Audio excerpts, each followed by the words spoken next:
یوه یادواري وکړو نو تاسو ټولو ذهن ته یوه خبره درځي چې هغه به انتقاماتونه وي که نه نو که چېرته زه فرضاً ان ته یو قیمت ورکړم لومړی قیمت طارق شاګرد پوهېږي چې څو بشي سی ایچ الحمدلله افغانستان جمهور الدین علي خصوصي لیسه چې ده له نورو لیسو سره توپیر لري او دلته چې دي تجربه لرونکي ښوونکي دي او همدغه دا چې زموږ زده کوونکي هم چې دي ماشاءالله ډېره وړتیا لري په هر څه کې پوه دي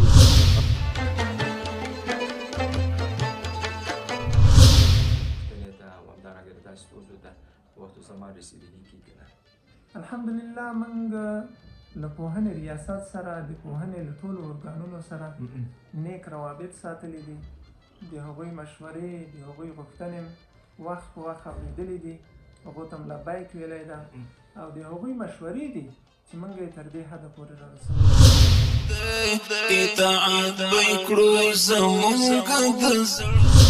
آینده کې زما یو ځوان په دې باید فخر نه و چې زه ولاړم په امریکا کې مې په بورس باندې ولاړم په امریکا کې مې زده کړم آینده کې زموږ ملک ته باید د نورو هېوادونو خلک راشي هغه زموږ له دې نه څخه داسې متاثر شي هغه زموږ له رواجو څخه متاثر شي داسې زموږ شاګردانو په څېر زړه سره ده هر مومن افغان په سر سترګو او د دوی پلچکونو رغونه فعلا کار روان ده تقریبا د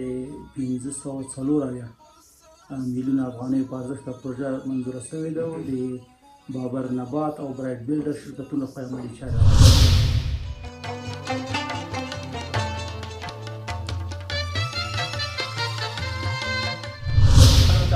خصوصي لیسه د میدان وردګ ولایت په مرکز میدان ښار کې په 1996 کال کې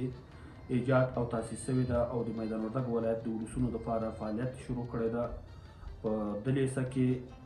موږ تقریبا تر 485 شاګردانو پورې زده کوونکي لرو چې له اول صنف نه تر 12 صنفونو پورې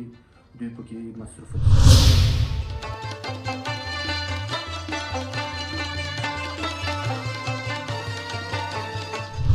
کوسنج الفا